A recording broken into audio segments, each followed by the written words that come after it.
यश्चिदापो महिना पर्यपश्यत् दक्षं दधाना जनयन्तीर्यज्ञं यो देवेष्वधिदेव एक आसीत् कस्मै देवाय हविषा विधेम. Which God we adore with our oblation, it is He who in His might surveyed the waters, which contained Daksha, the able one, and which produced Yajna, the cosmic plan of the year. He is the God above all gods, and He existed alone in the beginning. ఏ దేవుని మనం హవిస్సుతో అర్చించుచున్నామో అతడే తన మహిమతో వరద నీటిని పరిశీలించెను. ఈ నీరే దక్షుని ధరించెను. ఈ నీరే యజ్ఞమును జనింపజేసెను. ఈ దేవుడే సర్వదేవతలకు అధిపతి. ఇతడు మొట్టమొదట తానొక్కడే ఉండెను.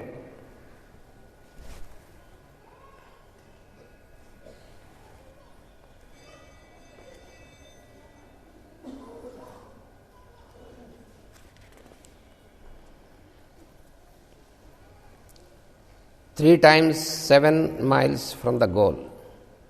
The goal is the pole. Pole on the head, bear on the brow, dog behind the back, the hunter walks.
కృష్ణం కమలపత్రాక్షం పుణ్యశ్రవణకీర్తనం వాసుదేవం జగద్యోనిం నౌమి నారాయణం హరిం.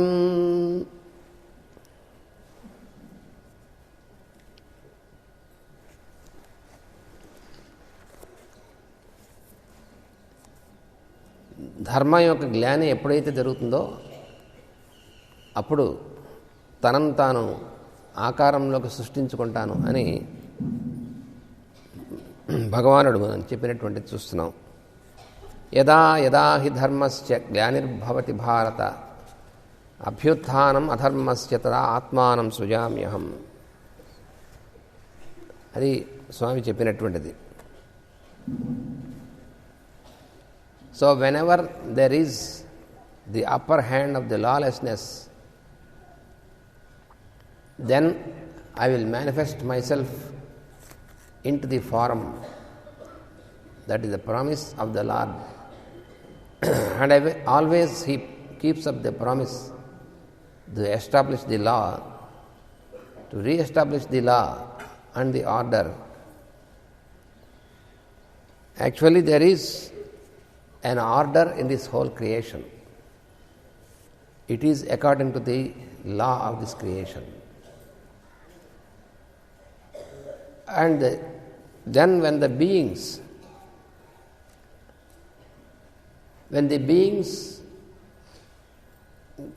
get into limitation, and when the beings are gripped only into individuality,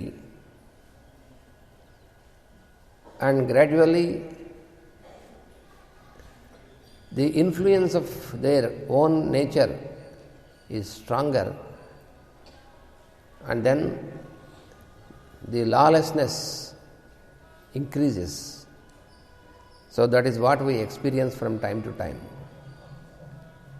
And when this increases, when it intensifies, then it necessitates the manifestation of the Lord into the form. So that is what he has said, I create myself out. So he is the creator. All the beings are created by him. And then when he manifests into the form, then he creates himself. I create myself out. So that is what the Lord says here. మనకి వినాశము అనేటువంటిది మన యొక్క మేధ అనేటువంటిది ఎక్కువ పెరగడం వల్ల జరుగుతూ ఉంటుంది. మనం తెలివితేటల వల్ల ఎక్కువగా మనం తెలివితేటల వల్ల జీవిస్తున్నాం, తెలివితేటల్ని ఎక్కువగా ఉపయోగించడం అనేటువంటిది ప్రయత్నం మనం చేసినప్పుడే ఇబ్బంది వస్తుంది. అంటే మనకి రెండు స్థానాలు ఉన్నాయి. ఒకటి హృదయ స్థానము అనేటువంటిది. హృదయం అనేటువంటిది ప్రేమకు నిలయమైనటువంటిది. మన ఆత్మ యొక్క వ్యక్తమైనటువంటి స్థానము హృదయ స్థానము. We have two important centers in us. One is the heart center, which is the seat of the soul, and the soul expresses itself as the light of the love. And then we have also our intellect. We exist in different planes of consciousness. మన యొక్క ప్రజ్ఞ అనేటువంటిది అనేకమైనటువంటి అంటే వివిధములైనటువంటి కక్ష్యలలో ప్రవర్తిస్తూ ఉంటుంది, కోశములలో. అది కేవలం అన్నమయ కోశంలో మాత్రమే వర్తిస్తున్నప్పుడు మన జీవితం అంతా కూడా, మన అనుభవం అంతా కూడా అన్నమయమైనటువంటిది, అంటే కేవలం భౌతికమైనటువంటి స్థాయిలోనే మనం జీవిస్తూ ఉంటాం. When our consciousness is awakened and only localized in the physical plane, then all our experience of life is only mundane. Then our experience is very limited. ఆ తర్వాత ప్రాణమయ కోశంలోకి ఉద్బుద్ధమైనప్పుడు, మనోమయ కోశంలోకి ఉద్బుద్ధమైనప్పుడు క్రమక్రమంగా మన యొక్క అనుభవం అనేటువంటిది వ్యాప్తి చెందుతూ ఉంటుంది, వ్యాకోచం కలుగుతూ ఉంటుంది. When the awakening, the awareness increases, the degree of awakening increases into the vital plane and the mental plane, so there is an expansion of consciousness. But still, until the mental plane, still it is our lower nature that is working. So the first three planes, the physical, the vital and the mental planes, they form the lower nature of man, the human being. భౌతికమైనటువంటి అంటే అన్నమయ కోశము, విజ్ఞానమయ కోశము, మనోమయ కోశము, అన్నమయ కోశము, ప్రాణమయ కోశము, మనోమయ కోశం అనేటువంటి మూడు కూడా మనలో ఉన్నటువంటి అధ ప్రకృతి అనేటువంటి స్థితిలో పనిచేస్తుంటాయి. ఈ మూడు కలిసి అధ ప్రకృతి అంటారు. కేవలం ఈ మూడిట్లో మాత్రమే మనం ఉన్నప్పుడు అప్పుడు సద్వినియోగం అనేటువంటిది పూర్తిగా జరగదు. As long as our consciousness is localised in these first 3 planes, so to say, our lower nature, then our experience is not harmonious. And then what happens? We cannot exist in the yogic state.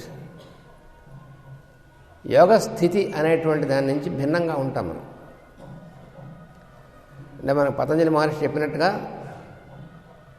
వృత్తి సారూప్యం అనేటువంటి స్థితిలో ఉంటాం. We dwell, we exist identified with the reacting nature.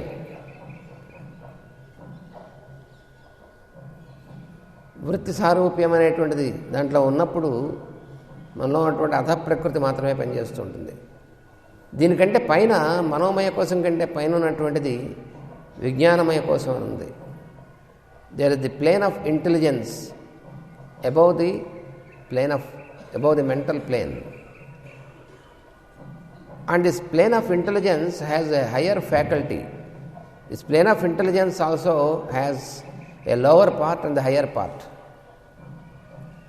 The lower part of the plane of intelligence is in contact with mind and senses.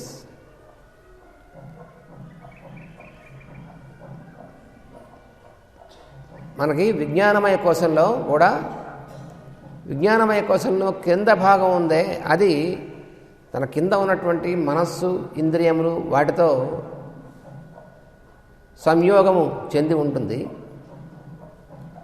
దీని కారణంగా ఏం జరుగుతుందంటే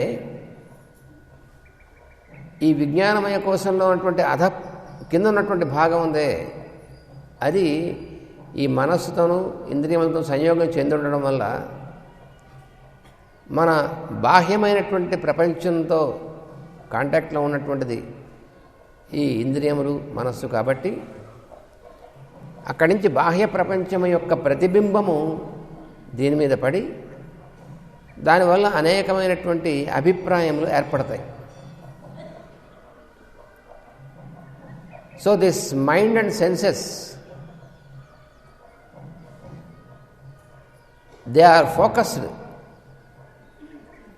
into the outer world, because the senses are like the passages, the windows or the door passages to the outer world through which the mind is projected out. And then due to the activity of this lower intelligence, this makes the impression making possible. So this stimulates the mind to make impressions, and the impressions are nothing but the imprints of the reflection of the objects of the outer world. బాహ్య ప్రపంచంలో ఉన్నటువంటి మన చుట్టూ ఉన్నటువంటిది వాటి యందు అక్కడ ఉన్నటువంటి వస్తువులు వ్యక్తులు వాటి యొక్క ప్రతిబింబం అనేటువంటిది మనసు మీద పడుతూ ఉంటుంది. అది ముద్రింపబడుతుంది, చెరిగిపోని ముద్రగా పడుతుంది. అవే అభిప్రాయములు అంటే. So this reflection it makes an imprint on a permanent basis, and this is the cause of impression making. And at this stage the mind is called chitta. అటువంటి అభిప్రాయములు అనేటువంటి వాటిని ముద్రింపబడినటువంటి మనసునే చిత్తం అంటారు. ఈ మొత్తం జరిగేటువంటి పనిని కార్యక్రమం అభిప్రాయం అనేటువంటి ముద్ర వేయబడడం ఈ ప్రక్రియని చిత్తవృత్తి అంటారు. So as long as this phenomenon continuous, the phenomenon of impression making continuous, then we do not use the higher faculty of intelligence. విజ్ఞానమయ కోశంలో పైన ఉన్నటువంటి భాగం ఉంది. ఆ భాగంలో మనకు ఒక అద్భుతమైనటువంటి ఒక పరికరం ఉంది. దాన్నే యుక్తాయుక్త విచక్షణ అంటారు, వివేకము అంటారు దాన్ని. There is a wonderful instrument placed in the upper part, in the middle part of the plane of intelligence. That is called the faculty of discrimination. So we seldom use this faculty of discrimination because we are pulled down into the lower nature by being continuing in the phenomenon of impression making. అందువలన మనకి తెలివితేటలు అనేటువంటి చాలామంది ఏమనుకుంటారంటే intelligence అంటే తెలివితేటలు అని అనుకుంటాం. ఈ పదాలు ఉన్నాయి, ఇంటెలిజెన్స్, ఇంటలెక్ట్ మొదలైనటువంటి పదాలు. ఇంటెలిజెన్స్ అంటే విజ్ఞానమయ కోశం, ది ప్లేన్ ఆఫ్ ఇంటెలిజెన్స్, విజ్ఞానము ఇంటెలిజెన్స్. ఇంటలెక్ట్ అంటే వివేకము. చాలామంది మనం ఏం చేస్తాం, ఇంటలెక్చువల్స్ అంటూ ఉంటాం, అంటే వివేకవంతులు అని వాడుతూ ఉంటాం. వివేకవంతులు కాదు అందరూ. ఎవరు వివేకవంతుడు? ఈ వివేకం అనేటువంటి దాన్ని సద్వినియోగం పరుచుకునేటువంటి వాడే వివేకవంతుడు. అంతేకాని తెలివితేటలు ఉపయోగించేటువంటి వాడు కాదు అర్థం. So who is an intelligent person in it's true sense? The person who makes proper use of the instrument of intellect, the pure intellect, the intellect which is not polluted. So the unpolluted, the pure intellect, when it is made use of in a proper manner, so that person, in the true sense, that person is an intelligent person. But often we call a person intelligent who can manipulate in the society, who can manipulate the other persons for his own advantage. We call such person an intelligent person generally, but it is not true. So in its true sense, an intelligent person is a person who makes use of the inner implement of the pure intellect. He is an intelligent person.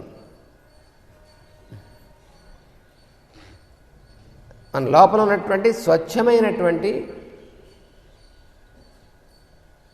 వివేకం అనేటువంటి దాన్ని సంపూర్ణంగా మనం ఎప్పుడైతే ఉపయోగించుకుంటామో అటువంటి వాడిని మాత్రమే వివేకవంతుడు అంటారు. అటువంటి వాడిని మాత్రమే పండితుడు అంటారు. భగవద్గీతలో చెప్పాడు, యస్య సర్వే సమారంభాః కామ సంకల్పవర్జితాః. పండితుడు అంటే ఎవడు? పండితుడు అనేటువంటి మాట భగవద్గీత మొత్తం మీద 4 చోట్లే వస్తుంది. నాలాంటి వాడు అనుకుంటాడు, బాగా కొంచెం సంస్కృతం చదువుకుని, కాస్త వ్యాకరణ ఇక్కడ చదువుకుని, కాస్త కొంచెం శాస్త్రం వస్తే నేను చాలా పండితుడిని అని. అందరూ సెలవులు కప్పేస్తుంటారు. చూడండి ఎలా సెలవు కప్పారు, బ్రహ్మాండమైనటువంటి నామాలు గీమాలు శంఖచక్రాలను సెలవు కప్పేశారు. పండితుడు అనుకుంటారు నన్ను చూసి. ఎందుకంటే 4 శ్లోకాలు చెప్పేప్పటికీ, పద్యాలు చెప్పేప్పటికీ, సంస్కృతం కాస్త మాట్లాడేప్పటికీ పండితుడు అని. పండితుడు అంటే ఎవరు? 4 చోట్ల చెప్పాడు పండితుడు అని. గతాసూన్ అగతాసూశ్చ నానుశోచంతి పండితాః అన్నాడు ఒక చోట, 2వ అధ్యాయంలో. అంటే ఈ శరీరం పోతే ఏడవడం, శరీరం ఉంటే సంతోషపడడం, ఈ 2 లేనటువంటి స్థితి ఎవరైతే ఉంటుందో వాడు పండితుడు అంటే అన్నాడు. గతాసూన్ అగతాసూశ్చ నానుశోచంతి పండితాః. అశోచాన్ అనవశోచస్త్వం ప్రజ్ఞావాదాంశ్చ భాషసే గతాసూన్ అగతాసూశ్చ నానుశోచంతి పండితాః అన్నాడు. So in the whole of Bhagavad Gita, at 4 places the Lord uses the word pandita. Pandita means the learned one. Who is the learned one? Not a person who has learned, who has accumulated so much of knowledge, he is not a learned person. You can accumulate much and much knowledge by studying so many sciences and these things, and you may study language or you may study science, you may have much information. All the informatics, we can accumulate so much of information like a computer,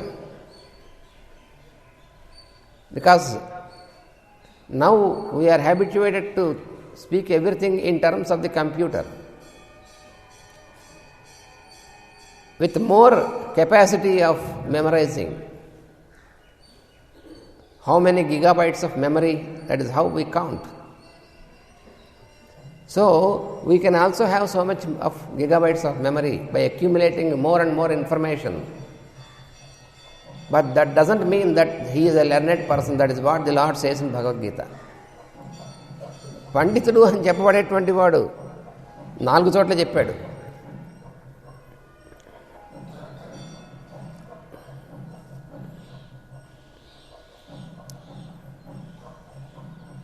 ఒక car 3, 4, 7 number ఉన్నటువంటి car, అలాగే 5, 4, 9, 0 number ఉన్నటువంటి car, ఈ 2 కార్లు కూడా నీళ్ళ tank వచ్చి అక్కడ నీళ్లు పోయడం కోసం వచ్చే ట్యాంక్కి అడ్డంగా ఉన్నాయి. దయచేసి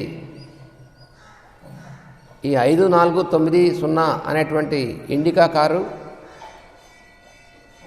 3, 4, 7 నెంబర్ ఉన్నటువంటి త్రవైరా అనేటువంటి కారు దయచేసి దారిలో తీసేయాల్సిన కార్లు మీరు వచ్చినప్పుడే చూసుకుని అడ్డం లేకుండా పక్కన పార్క్ చేసుకుంటే బాగుంటుంది, మళ్ళీ చెప్పించుకోకుండా. Vasudeva.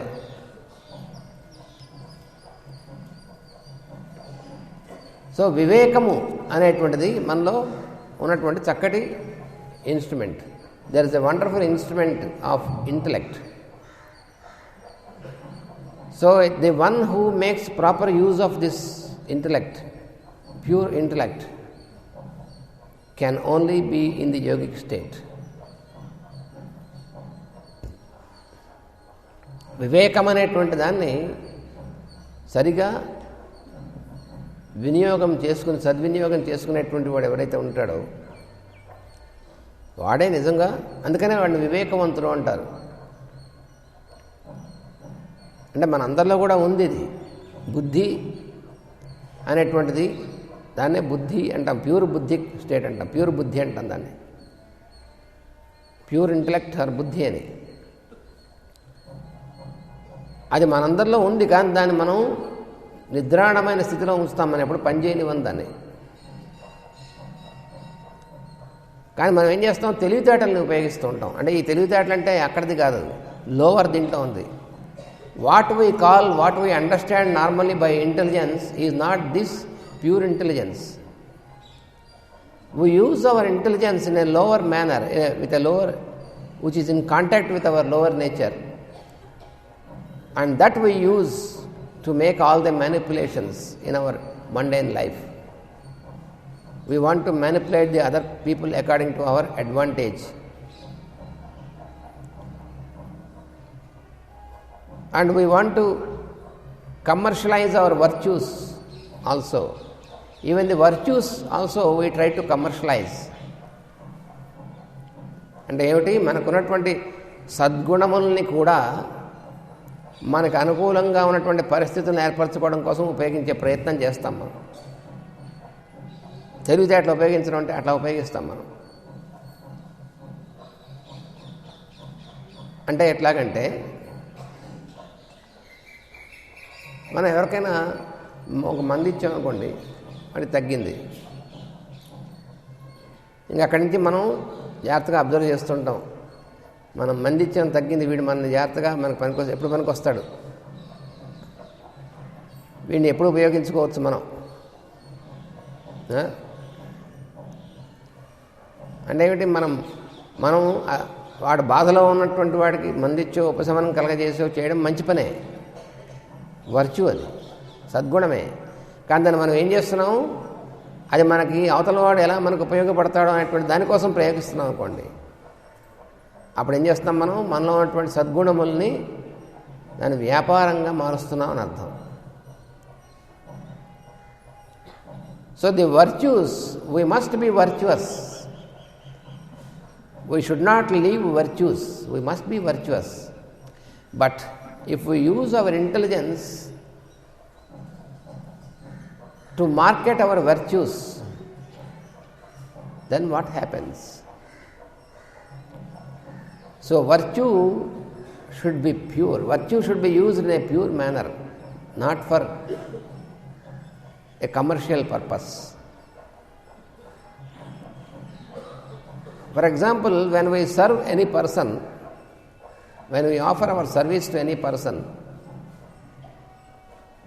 and the other person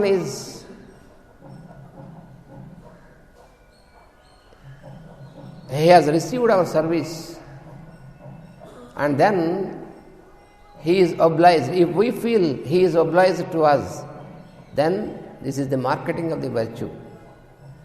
So when we do something for others, you should forget immediately that we have done this. When other person does something for us, we have to remember this always. But we do it in the opposite manner. That is the problem. When we do even a little, when we do very little thing for others, we remember this in a very magnified form. It goes into our memory, we store it in our memory. And when we receive a help from other person, even though it is very big help, we forget it immediately. We don't register in our memory. So you see, there is an inversion in our behavior, in our human behavior. There are so many inversions.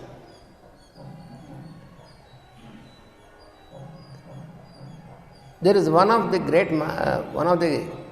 great philosophers, real philosophers, who was called Claudius.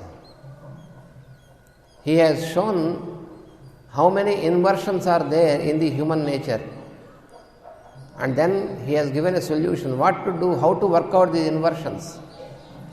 There are so many inversions in our human nature, due to which we make our life the experience of a hell.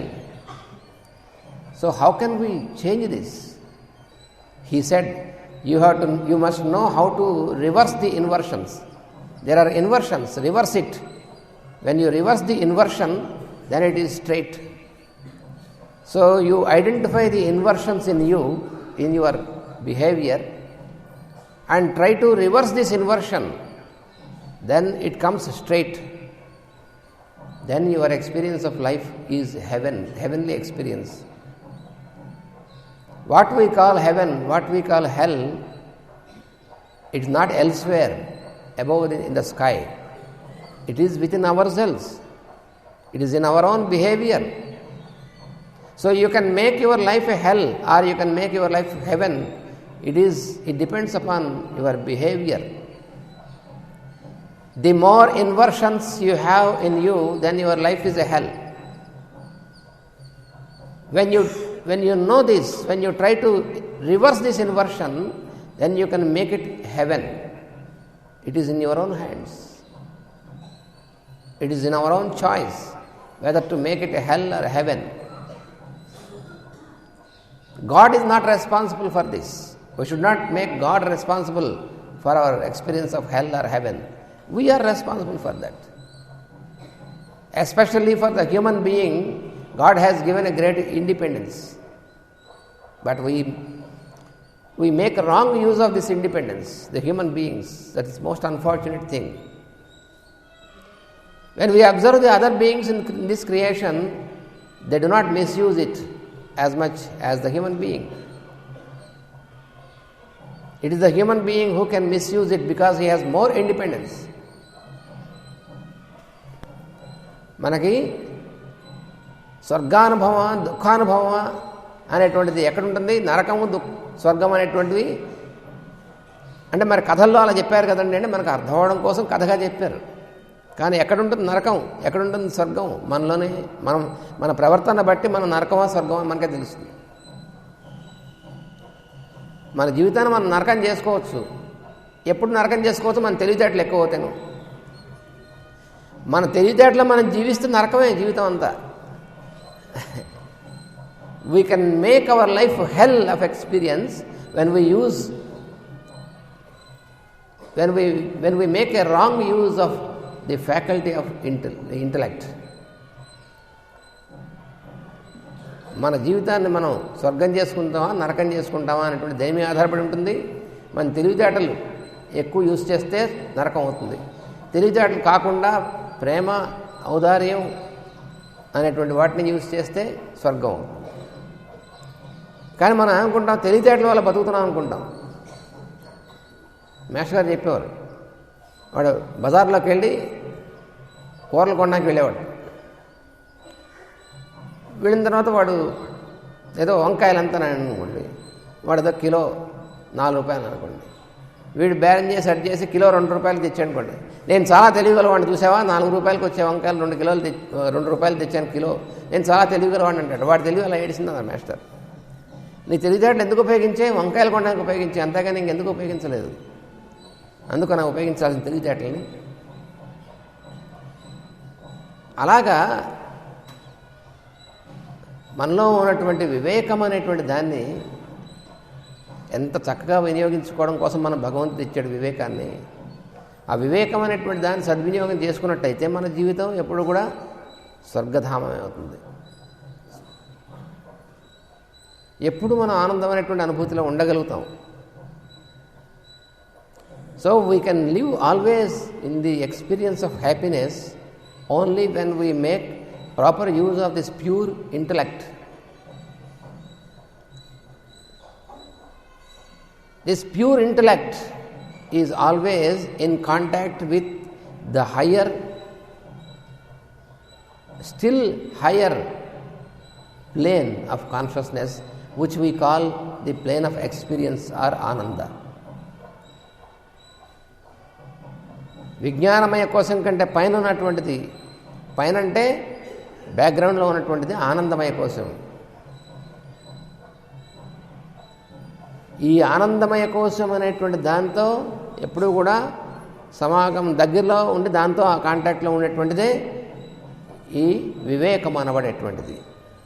అందుకని వివేకమును ఆశ్రయిస్తే, బుద్ధిని ఆశ్రయిస్తే మనం ఎప్పుడూ కూడా ఆనందమైనటువంటి స్థితిలో ఉంటాం. అది కూడా చెప్పాడు, బుద్ధే శరణమన్విచ్చ, surrender your self to this buddhi, higher buddhi, the pure intellect.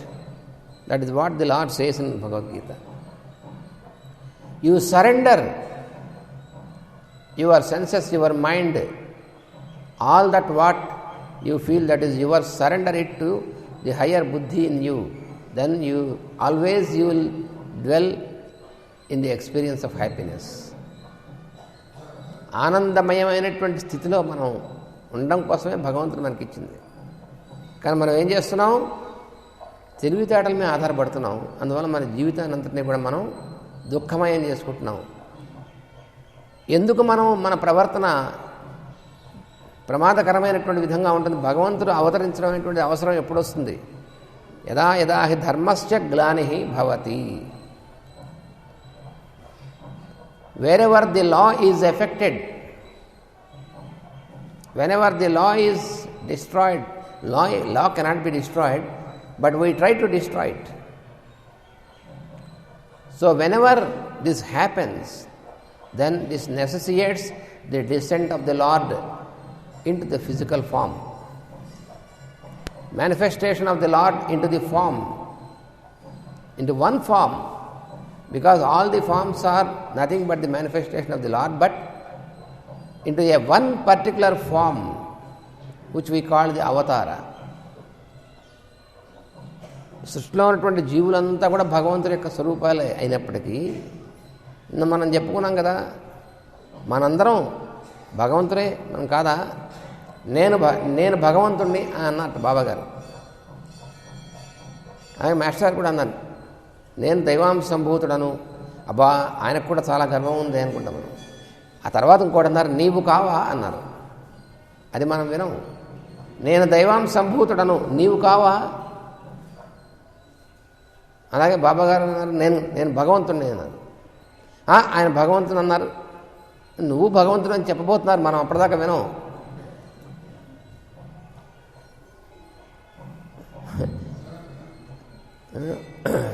అవతారం అనేటువంటిది మన జీవులు అందరం కూడా భగవత్ స్వరూపమే. కానీ ఆ తేడా ఏమిటంటే మనం చెప్పుకున్నాం కదా, ప్రకృతి అధీనమైన స్థితిలో ఉన్నామా, ప్రకృతి అతీతమైన స్థితిలో ఉన్నామా, అదే తేడా. Of course, all the beings of this creation, we are all this divine, having the divine spark in us. We are not different from God. We are all, everyone, every being, every creature in this creation is a spark of divine only. But the only difference is we are in limited state of consciousness, the individual consciousness. Therefore, we are subordinated to the nature. So, when we try to transcend this, then we can be above nature. And that can be possible when we make a total surrender to the God consciousness in us. సంపూర్ణమైనటువంటి శరణాగతి మనం అలా ఉన్నటువంటి ఈశ్వరుడు అనేటువంటి వాడు చేసినప్పుడు అప్పుడు సాధ్యం అవుతుంది. అదే పతంజలి మహర్షి కూడా ఈశ్వర ప్రణిధానాద్వా అని సూత్రం చెప్పాడు. ఈశ్వర ప్రణిధానము అంటే మనలో ఉన్నటువంటిది ఈశ్వరుడు. ఎక్కడున్నాడు ఈశ్వరుడు అంటే, ఈశ్వర సర్వభూతానాం హృద్దేశే అర్జున తిష్టతి. ఈశ్వరుడు ఎక్కడున్నాడు? సమస్త జీవులకు హృదయం అనబడేటువంటి కేంద్రం. అంటే హృదయం అంటే భౌతికంగా గుండె కోస లోపల చూస్తే ఉండడు. కార్డియాలజీకి వెళ్ళి సర్జరీ చేసే లోపల గుండె కోస ఎక్కడున్నాడు ఈశ్వరుడు అంటే కనబడ్డాడు. హృదయ స్థానంలో అంటే కేంద్ర స్థానంగా ఉన్నటువంటి వాడు ఈశ్వరుడు. So the Lord, where is the point of existence of the Lord in us? He exists at the centre of our consciousness. That is what Lord said also in Bhagavad Gita. The Lord exists in you as your center of consciousness, in every being. In an atom, He is the center of the atom. In a solar system, He is the center of the solar system.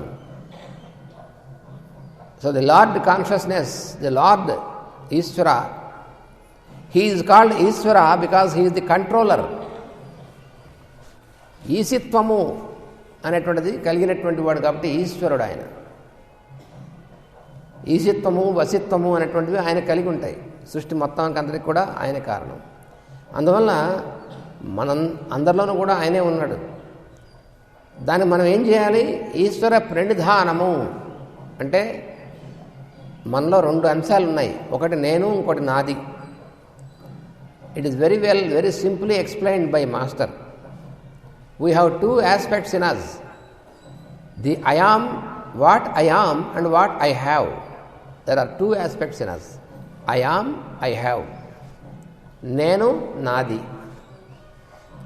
నేను అనబడేటువంటిది ఈశ్వరుడు, నాది అనబడేటువంటిది ప్రకృతి. I am is the Lord consciousness and I have, what I have is the nature in us. ఈశ్వర ప్రణిధానం అంటే ఏమిటి? నాది అనబడేటువంటి దాన్ని నేను అనబడేటువంటి ఈశ్వరునికి అధీనము చేయుట. So what is the phenomenon of surrender? Ishvara pranidhana is to submit, to surrender what I have to what I am in us. So that is what is explained by the lord in the Bhagavad Gita and also by Patanjali in his aphorisms of yoga. Both are the same. So what is the practice of yoga in its true sense is to subdue or surrender what I have to what I am. నాది అనబడేటువంటి దాన్ని నేను అనబడేటువంటి ఈశ్వరుడికి సమర్పణ చేయుట, అది మనం చేయవలసినటువంటిది.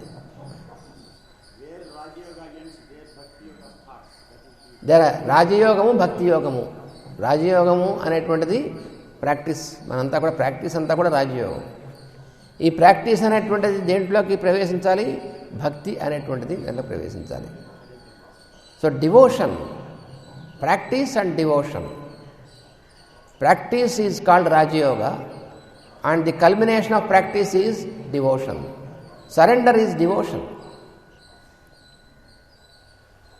We have to surrender to this buddhi, to surrender to this I am in us. అది మన యోగ సాధన అంటే అర్థం ఏమిటి? మనలో ఉన్నటువంటి అధ ప్రకృతి అనేటువంటి దాని నుంచి ఊర్ధ ప్రకృతిలోకి మనం ప్రవేశించడం. దానివల్ల ఏం జరుగుతుంది? మనలో ఉన్నటువంటి భగవత్ అంశం ఏదైతే ఉందో, అసలైతే వెలుగు ఏదైతే ఉందో, ఆ వెలుగు ఆ వెలుగు పనిచేస్తూనే ఉంటుంది, కానీ దానికి అడ్డుపడుతున్నాం మనం. That light is always there, the divine light is there in every person, in every being there is this light. But the problem is that is being overshadowed by all the impressions. ఈ అభిప్రాయములు అనబడేటువంటివన్నీ కూడా దీని చుట్టూ cover చేసి ఉండడం వల్ల ఆ లోపల ఉన్నటువంటి వెలుగు మనకు బయటికి కనిపించట్లేదు. So all our existence in our mundane world, when we don't use of this higher faculty of pure intellect or buddhi, then all our activity is in terms of reaction to the environment. So as long as it is in the form of reaction to the environment, then our experience is hell. So we have to, the whole process is transforming from this reaction into action. అంటే మనం ఇతరములు అనేటువంటిది లేకుండా ఉన్నటువంటి స్థితికి మనం వెళ్ళాలి. అంటే ఇతరము అనేటువంటిది లేకుండా ఉన్నటువంటి స్థితి అంటే ఏమిటి? భగవంతుడు తప్ప ఇతరమైనటువంటిది ఇంకోటి లేదు అనేటువంటిది నమ్మడం కాదు, అనుభూతులకు రావాలి. మొదట నమ్మాలి, తర్వాత అనుభూతి అవుతుంది. సాధన అనేటువంటిది యోగ సాధన, యోగ జీవనము అన్నారు మాస్టర్. ఈ రెండింటినీ కూడా చాలా చక్కగా మనకి ఇచ్చారు అర్థమయ్యేట్టుగా. యోగ సాధన, యోగ జీవనం. యోగ సాధన లేకుండా జీవనం రాదు. So practice of yoga should culminate in living in yoga. If a person continues only in practice of yoga, so he is practising and practising and practising in so many births, but it is not enough to practice yoga, but to live in yoga. Yoga sadhana, yoga జీవనము, ఈ రెండు కలిపి యోగ సాధన, యోగ జీవనము, ఈ రెండు కలిపి యోగము అన్నారు. ఈ మొత్తం అంతా కలిపి యోగం అన్నారు. యోగ సాధన అనేటువంటిది ఇప్పుడు మనం రోజు కూడా మంచి పాట వస్తుంది రేడియోలో చాలా మంచి భక్తి సంగీతం వస్తుంది, పాట వస్తుంది, మనకు చాలా ఇష్టం. కానీ మనం ఎలా వినగలం? దాన్ని మనం ఆన్ చేయాలి, స్విచ్ ఆన్ చేయాలి, సరిగ్గా దాన్ని ట్యూన్ చేసుకోవాలి, అది బరబరలు ఆడకుండా ఉండాలి, అని మనం చక్కగా వినబడాలి, అప్పుడు మనం ఆనందిస్తాం. ఇవంతా చేసుకోకుండా అది ఎలా వస్తుంది? రాదుగా. ఈ స్విచ్ వేసుకోవడము, ట్యూన్ చేసుకోవడము, ఇవేవైతే ఉన్నాయో ఇది యోగ సాధన. అందులో వచ్చేటువంటి మంచి పాట వినడం ఉంది, అది యోగ జీవనం, అనుభూతి అనమాట. అది. So there are two aspects. One is practice of yoga and the other is living in yoga. For example, when you want to listen to a very harmonious, good music to enjoy in the radio, for example, so what you have to do, you have to switch on the power and you have to tune the radio so that you can get this music and you can listen to the music, you can experience the music. So the practice of yoga is like tuning. The process of tuning is the practice of yoga. The process of listening and experiencing is living in yoga. So yogic practice and yogic living, these two should go together. You cannot have the experience unless you make a tuning. So you cannot live in yoga unless you practice it. అందువల్ల మన అభ్యాసం అనేటువంటిది లేకపోతే అనుభూతి ఉండదు. అందుకని అభ్యాసం ఉండాలి. అందుకని చిత్తవృత్తి నిరోధం అనేటువంటిది ఎలా జరుగుతుంది అంటే రెండింటి వల్ల జరుగుతుంది అన్నాడు. అభ్యాసము వైరాగ్యము ఈ రెండింటి వల్ల జరుగుతుంది అన్నాడు. How can it be possible to suspend the activity, the reactive nature of the mind? Here also we must be very clear in understanding. If we make an effort to suspend, it is not possible. So it should be suspended. But how it can be suspended? Because it is not under our control. That is also, once again, it was a question put forth by Arjuna to the Lord. I find it impossible to stop the activity of my mind. That is what the question. Arjuna said, it is okay. You said that we have to control the senses, we have to control the mind, but I find it is utterly impossible to control the mind. The more I try to control, the more I found it impossible. So how can I do it? ఎలాగా? మనస్సు ఇంద్రియములు వీటి మీద అధీనంలో ఉంచుకోవాలి, వీటి మనం control చేసుకోవాలి. నువ్వు చెప్పావు బాగానే ఉంది, కానీ ఎంత ప్రయత్నం చేసినా మనస్సు నిలవట్లేదే చచ్చి. ఎలాగా? ఆ ప్రశ్న వేశాడు అర్జునుడు. మనకు వచ్చే ప్రశ్న ముందే వేశాడు ఆయన. చెప్పాడు రెండు ఉన్నాయి దీనికి. ఒకటి అభ్యాసము, ఇంకోటి వైరాగ్యం. ఈ రెండింటి వల్ల మాత్రమే సాధ్యం అవుతున్నాడు. అసంశయం మహాబాహో మనో దుర్నిగ్రహం చలం అభ్యాసేన తు కౌంతేయ వైరాగ్యేణ చ గృహ్యతే. పతంజలి కూడా సరిగ్గా అదే చెప్పాడు. అభ్యాస వైరాగ్యాభ్యాం తన్నిరోధ. ఒకటే అదే మాట అక్కడ చెప్పాడు అనమాట సూత్రంలో. అభ్యాసం వైరాగ్యము. A constant repetition is abhyasa and practice of non attachment is vairagya. So these are the two implements through which you can get suspension of the reactivity of mind. So that can be suspended by applying these two implements. One is repeated constant repetition, abhyasa, and other is practice of non-attachment. These two. అభ్యాసము అనేటువంటిది, వైరాగ్యం అనేటువంటిది. వైరాగ్యం అంటే మళ్ళీ మనం అన్నీ విడిచిపెట్టి వెళ్ళిపోవడం అనుకున్నాం. కాదు, ఎక్కడికి వెళ్ళిపోక్కర్లేదు, ఏమీ విడిచిపెట్టక్కర్లేదు. ఇట్ ఈజ్ అంటే వైరాగ్యం అంటే వదిలిపెట్టి పారిపోవడం కాదు. వైరాగ్యం అంటే వైరాగ్య is not detachment but non attachment. There is a hell of difference between detachment and non attachment. But most of the translations we find it as detachment. There is a subtle difference. Non-attachment and detachment. Detachment is a violent effort. Non-attachment is a very smooth effort. Non-attachment is very smooth and natural, while detachment is violent. You see, for example, if you have put your cloth on some thorns, so the cloth went on some thorn, you can pull the cloth, then it is torn. You will tear your cloth if you pull it. That is detachment. You pull it, it is detachment. You need not pull it. Smoothly you practice non-attachment, then you are not damaged. ఒక ముళ్ళు మీద మన బట్ట వెళ్ళి ముళ్ళు మీద పడింది అనుకోండి, గట్టిగా లాగామనుకోండి చిరిగిపోతుంది. అది తెంపుకోవడం అంటే. అన్నింటినీ కూడా తెంపుకుంటూ తెగ తెంపులు చేసుకుంటున్నా అంటాడు. తెంపుకోవడం కాదు కావాల్సింది, తెంపుకోక్కర్లేదు. దానిలో ఇరుక్కోకుండా ఉండడం అనేటువంటిది అది యోగం అంటే. అందుకనే యోగ కర్మసు కౌశలం చెప్పాడు ఆయన. అడుగునా చెప్పాడు, మళ్ళీ మళ్ళీ చెప్పాడు. నువ్వు చేసేటువంటి పనులు మానడం కాదు యోగం అంటే, నువ్వు చేసేటువంటి పనులని కౌశలం. కౌశలం అంటే అర్థం ఏమిటి?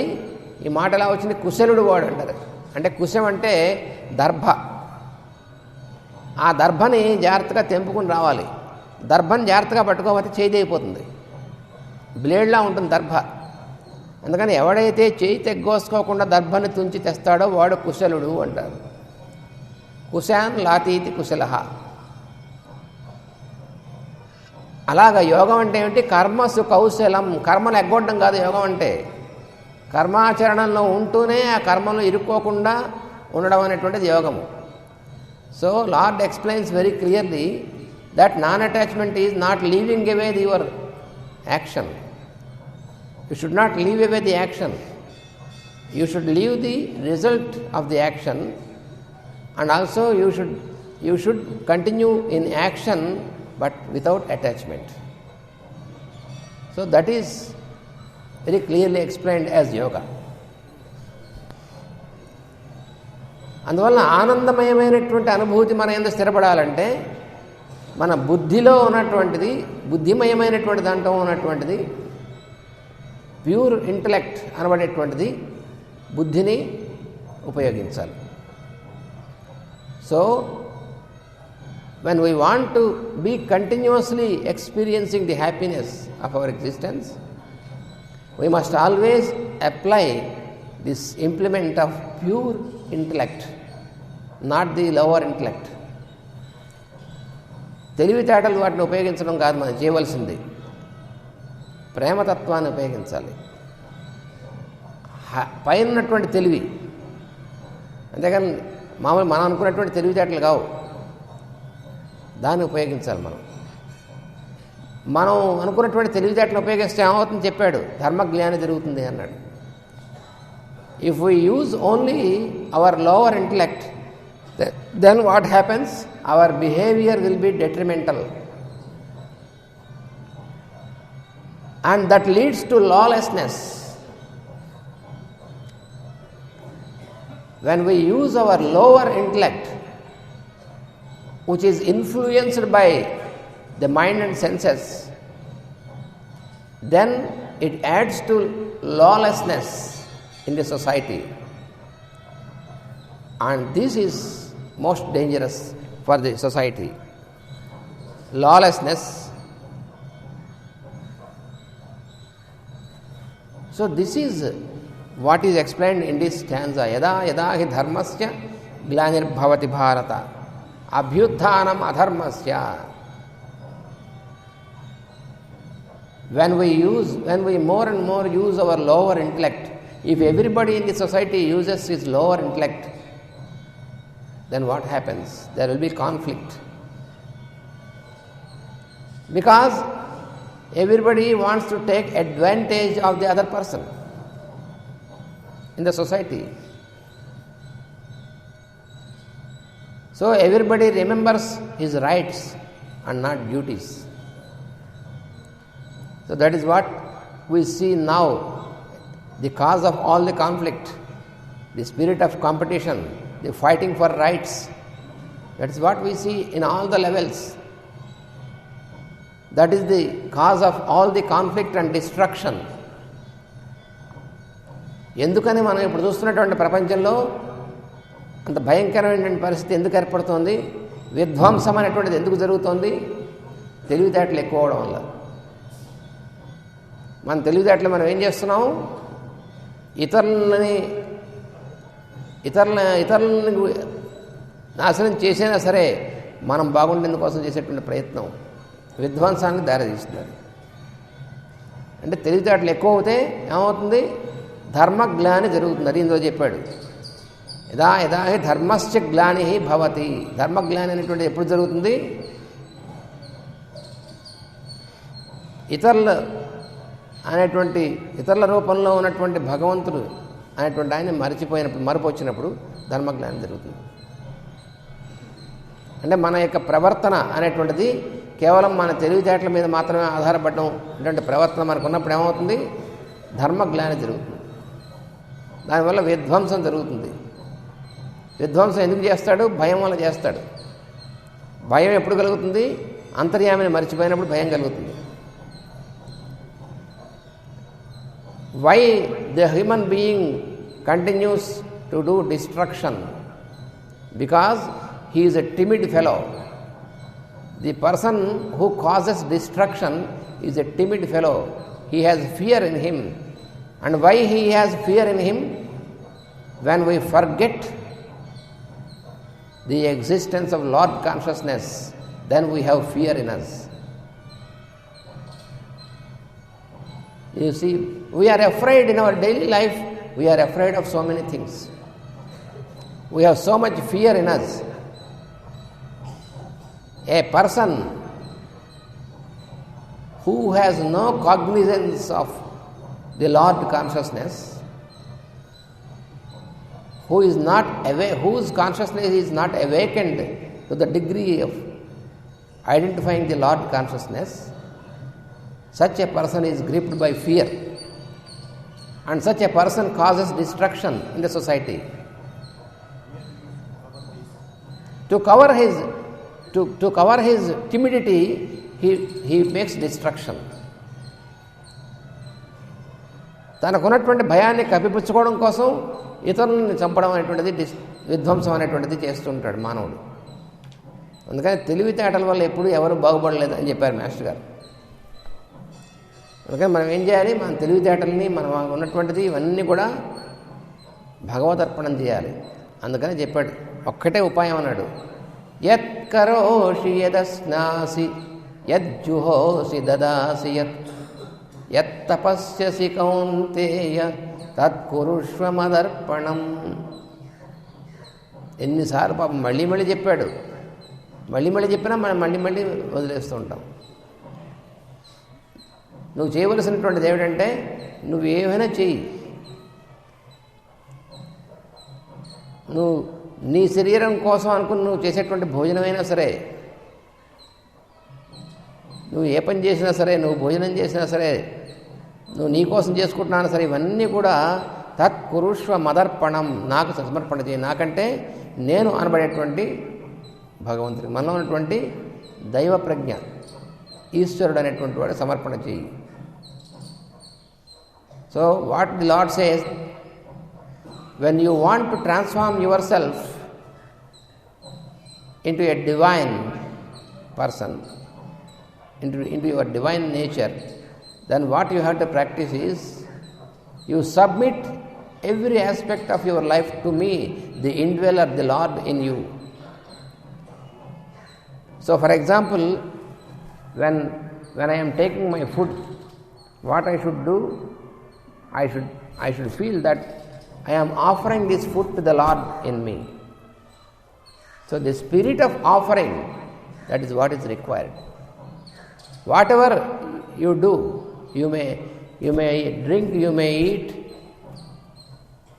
or you may do anything, you may think. Whatever you do, you practice the spirit of offering. The spirit of offering is most important to make you, to elevate you into the higher consciousness. సమర్పణ భావం, సమర్పణ బుద్ధి అనేటువంటిది. అందుకనే తత్కురుష్వ మదర్పణం, సమస్తం అంతా కూడా నాకు సమర్పణ చెయ్యి, అది అని చెప్పింది. నాకు అంటే నేను అనేటువంటి విధంగా ఉన్నటువంటి ఈశ్వరునికి. ఇది మనం చాలా జాగ్రత్తగా గుర్తుపెట్టుకోవాలి. నాకంటే అర్థం ఏదో ఒక రూపం మాత్రమే పెట్టుకుని ఆ రూపానికి మాత్రమే అని అర్థం కాదు. అన్ని రూపాల్లోనూ నేను అనబడేటువంటి ఈశ్వరునికి సమర్పణ చేయవలను అన్నాడు. చివరికి అన్నిసార్లు చెప్పినా కూడా మళ్ళీ చివరికి అర్థం కానట్టుగా మొహం పెడతాం మనం. ఎందుకంటే అర్థమైతే మనం ఆచరించాల్సి వస్తుందని. పాపం ఎంత విసుగు లేకుండా చెప్పాడు భగవద్గీత. మనం మొదల నుంచి చివరిదాకా 700 శ్లోకాల్లో చూస్తే, ధృతరాష్ట్ర ఉవాచ, సంజయ్ ఉవాచ, అర్జున ఉవాచ పక్కన పెడితే, భగవాన్ ఉవాచ అనేటువంటివి అన్నీ చూస్తే ఎన్నిసార్లు చెప్పాడు పాపం ఆయన. మనం అర్థం కాదేమో మళ్ళీ చెప్పాడు. అంత దయామేయుడు ఎవడుంటాడండి?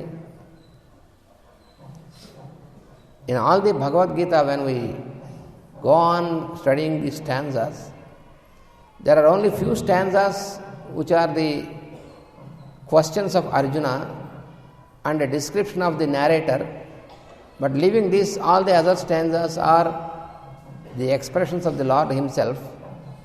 So we can observe again and again and again he explains in a very, very simple manner what we have to do. మనం ఏం చేయాలనేటువంటి ఎన్నిసార్లు చెప్పాడు, చివరికి అన్నీ చివరికి కూడా చెప్పాడు, ఎవరై నీకు ఇవన్నీ అర్థం కాదు కానట్టుగా మొహం పెడతావు నాకు తెలుసు, అయితే ఒక పని చేయి, అన్నింటి కూడా నాకు వదిలిపెట్టి నాకు నమస్కారం చేయన్నాడు. తెలియదా మనకైనా? సర్వధర్మాన్ పరిత్యజ్య మాం ఏకం శరణం వ్రజ, నేను చూసుకుంటాను మొత్తం, నీకేం కావాలో నేను చూసుకుంటాను. అది కూడా మనం ఒప్పుకోము. ఏం చూసుకుంటాడండి అంటాడు, కానీ ఆయన మాత్రం మనం గుర్తుంటామా అని మనకు అనుమానం. అందుకే మాస్టర్ అన్నారు, ఎన్నిసార్లైనా భగవంతుడే ఓడిపోతూ ఉంటాడు అన్నారు.